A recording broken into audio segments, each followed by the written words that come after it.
অনৈক্যের ফল কি হতে পারে শীর্ষক পোস্ট এডিটোরিয়ালটি লিখেছেন রাজনৈতিক বিশ্লেষক সায়ন্ত শাখাওয়াত।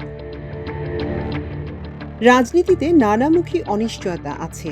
সমাজের নানা শ্রেণীর মানুষের দাবি দাওয়া নিয়ে রাজপথে চলছে অস্থিরতা।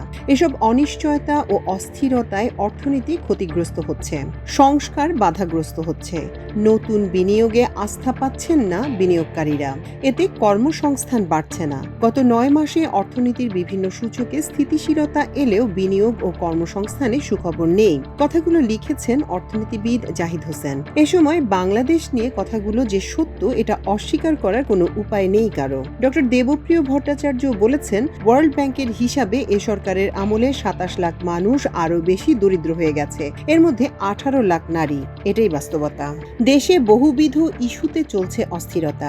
নির্বাচিত সরকার দেশ পরিচালনার দায়িত্বে না এলে যে এই নানামুখী অস্থিরতা অনিশ্চয়তা কাটবে না, এটাও বাস্তবতা। ইতিমধ্যে বিএনপি ডিসেম্বরের মধ্যে নির্বাচনের জন্য কঠোর অবস্থানে যাওয়ার আভাস দিয়েছে। প্রধান উপদেষ্টা ডক্টর ইউনূস জাপান সফরকালে বলেছেন, একটি মাত্র দল ডিসেম্বরে নির্বাচন চায়। কিন্তু সংবাদ মাধ্যমে প্রকাশিত রিপোর্ট বলছে বহু দলই ডিসেম্বরের মধ্যে নির্বাচন চায়। এ বিষয়ে পত্রিকাগুলোর কিছু নিউজ হেডলাইন পড়লেও বোঝা যায় ডিসেম্বরে নির্বাচন চাওয়াদের পাল্লা ভূমিতে ঠেকে গেছে।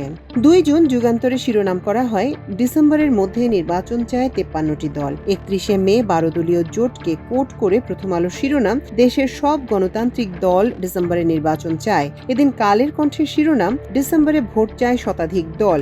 ইনকিলাবের শিরোনাম, ৫০টির অধিক রাজনৈতিক দল ডিসেম্বরে জাতীয় নির্বাচন চায়। এই নিউজ হেডলাইনগুলো যে বার্তা স্পষ্ট করে তা হলো, ডিসেম্বরে নির্বাচন না হলে ডক্টর ইউনূসের সরকার বেকায়দায় পড়তে পারে। নির্বাচন কমিশনে নিবন্ধিত ৫০টি রাজনৈতিক দল রয়েছে, এর মধ্যে স্থগিত রয়েছে বাংলাদেশ আওয়ামী লীগের নিবন্ধন। বাকি ৪৯টি দলের প্রায় সবকটি ডিসেম্বরের মধ্যেই নির্বাচন দাবি করছে। এছাড়া আরও শতাধিক অনিবন্ধিত দলের অধিকাংশই চায় ডিসেম্বর কিংবা তারও আগে সংসদ নির্বাচন। এ ব্যাপারে তাদের সবার অবস্থানই পরিষ্কার। এমনকি রাষ্ট্রের বিভিন্ন ক্ষেত্রে সংস্কার বিষয়ে ঐক্যমত্য প্রতিষ্ঠার জন্য রাজনৈতিক দলগুলোর সঙ্গে জাতীয় ঐক্যমত্য কমিশনের দ্বিতীয় পর্যায়ের আলোচনার উদ্বোধনী পর্বে ২ জুনও বিভিন্ন রাজনৈতিক দলের বক্তব্যে নির্বাচনের রোডম্যাপ দেওয়ার বিষয়টি ঘুরে ফিরে গুরুত্ব পেয়েছে। বিভিন্ন সংবাদ মাধ্যমে এ বিষয়ে প্রকাশিত রিপোর্টে লেখা হয়, আলোচনায় অংশ নেয়া বিএনপি সহ অধিকাংশ রাজনৈতিক দল ডিসেম্বরের মধ্যে জাতীয় নির্বাচন করার পক্ষে মত দিয়েছে।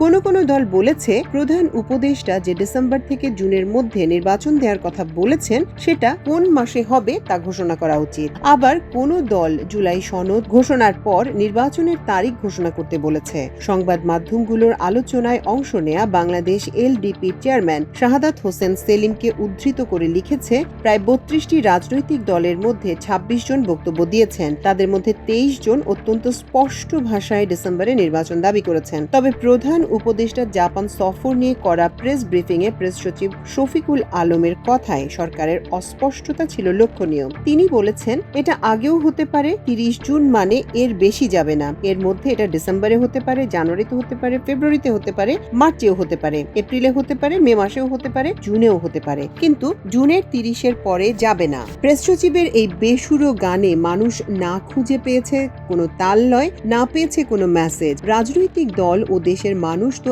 এত তারিখ চায় না, তারা একটা সম্ভাব্য তারিখ চায়, সেটা দিতে না পারলে চুপ থাকাই শ্রেয়। অপ্রয়োজনীয় কথা যত বেশি বলা হবে, বিরক্তি তত বাড়বে। যেসব দল ডিসেম্বরের মধ্যে নির্বাচন চায় তারা তো তার পক্ষে যুক্তি তুলে ধরছে, কিন্তু ডিসেম্বরের মধ্যে না দিয়ে এটাকে জুন পর্যন্ত টেনে নেওয়ার পক্ষে সরকার তো কোনো স্পষ্ট যুক্তি তুলে ধরছে না। তারা বলার চেষ্টা করছে, জুন পর্যন্ত ক্ষমতায় থাকলে বড় প্যাকেজের সংস্কার সম্ভব হবে, কিন্তু সরকার কি ধরনের প্যাকেজ চায় তা জানিয়ে রাজনৈতিক দলগুলোকে কেন বলছে না যে এই সংস্কারগুলোর বিষয়ে ঐক্যমত্য সৃষ্টি করে যদি ডিসেম্বরের মধ্যে সম্পন্ন করা যায় তবে ডিসেম্বরে নির্বাচন দেওয়া যাবে। এমনকি এই যে ডিসেম্বর থেকে শুরু করে ৩০ জুন পর্যন্ত প্রেস সচিব ম্যারাথন সঙ্গীত পরিবেশন করলেন, সেটা না করে বলে দিলেই পারতেন যে তারা কোন মাসের কত তারিখে নির্বাচন করবেন, কবে শিডিউল শিডিউল হবে এবং কেন এই সময়টাই সেরা। এই বাড়তি সময় তাদের কেন দরকার হচ্ছে এবং এর মধ্যে তারা কি কি করতে চান সেটা বললেও তো একটা আলোচনা হতে পারত। কিন্তু সরকারের মতলব রহস্যময়। মনে হচ্ছে রহস্য উপন্যাসের শেষ অধ্যায়ে তারা স্ট্যাপলিং করে রাখতে পণ করেছে। সরকারের এই রহস্যময়তা বিএনপি সহ বেশিরভাগ রাজনৈতিক দলের সঙ্গে তাদের দূরত্ব বাড়িয়ে তাকে বৈরিতার দিকে নিয়ে যাচ্ছে। রাজনৈতিক দলগুলো প্রধান উপদেষ্টা ডক্টর ইউনূসকে টার্গেট করে কথা বলা শুরু করেছে। ফলে যে মানুষটি 10 মাস আগে গণ অভ্যুত্থানের পক্ষের সব দলের কাছে ছিলেন হিরো, তিনি বিএনপি সহ অনেক দলের কাছে ইতিমধ্যেই প্রায় ভিলেনের কাছাকাছি চলে এসেছেন।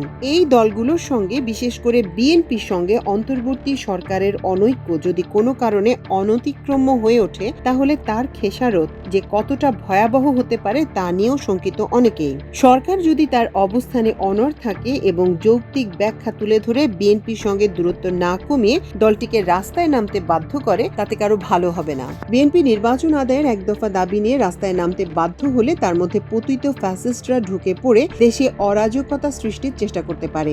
গণ অভ্যুত্থানের পক্ষের শক্তিগুলোর অনৈক্য প্রকট হলে ফ্যাসিবাদের সেই অপচেষ্টা প্রতিহত করা সম্ভব নাও হতে পারে। পদত্যাগে বাধ্য হতে পারে ডক্টর মোহাম্মদ ইউনূসের অন্তর্বর্তী সরকার। তখন নিশ্চিতভাবে দেশ নতুন করে সাংবিধানিক সংকটে পড়তে পারে। বর্তমানে যেখানে ডক্টর ইউনূসের সরকার প্রশ্নেই গণ অভ্যুত্থানের পক্ষের রাজনৈতিক শক্তিগুলোর ঐক্য নেই, সেখানে নতুন করে আবার নির্বাচনকালীন সরকার গঠনে একমত হওয়া খুব সহজ হবে না। সেই পরিস্থিতিতে রাষ্ট্রীয় ক্ষমতা কার হাতে গিয়ে পড়ে সেটা নিয়েও শঙ্কা আছে। সেই ঘোলা পানিতে বাংলাদেশে আবার ভারত তার হারানো আধিপত্য ফিরে পাওয়ার জন্য মরিয়া হবে। ডক্টর ইউনূসের সরকার ফেল করলে তার খেসারত দিতে হবে পুরো দেশকে। গণতন্ত্রে উত্তরণের পথ আরো জটিল ও দীর্ঘমেয়াদী হতে পারে। তাই অন্তর্বর্তী সরকার ও বিএনপি মুখোমুখি বৈরী অবস্থানে আসুক, সেটা কোনোভাবেই কাম্য নয়। বেশিরভাগ রাজনৈতিক দল চাওয়ার পরও যৌক্তিক ও গ্রহণযোগ্য কারণ ব্যাখ্যা করে সবার ঐক্যমত্য তৈরি ছাড়াই ডিসেম্বর-জানুয়ারিতে নির্বাচন না দিয়ে দেশে সংকট সৃষ্টি করলে তার দায় ডক্টর ইউনূসের উপরই বর্তাবে। আবার রাষ্ট্র পরিচালনার দায়িত্বে যেতে নির্বাচন ছাড়া অন্য কোনো পথ রাজনৈতিক দলের জন্য যেহেতু নেই, তাই ক্ষমতায় যেতে হলে নির্বাচন ব্যাহত হয় এমন কিছু বিএনপিরও করা ঠিক হবে না। এক্ষেত্রে আলোচনার বিকল্প নেই। খোলা মনে ইতিবাচক মানসিকতা নিয়ে সরকার ও বিএনপি সহ রাজনৈতিক দলগুলোর মধ্যে আলোচনা ছাড়া এই সংকট নিরসনের আর কোনো পথ নেই।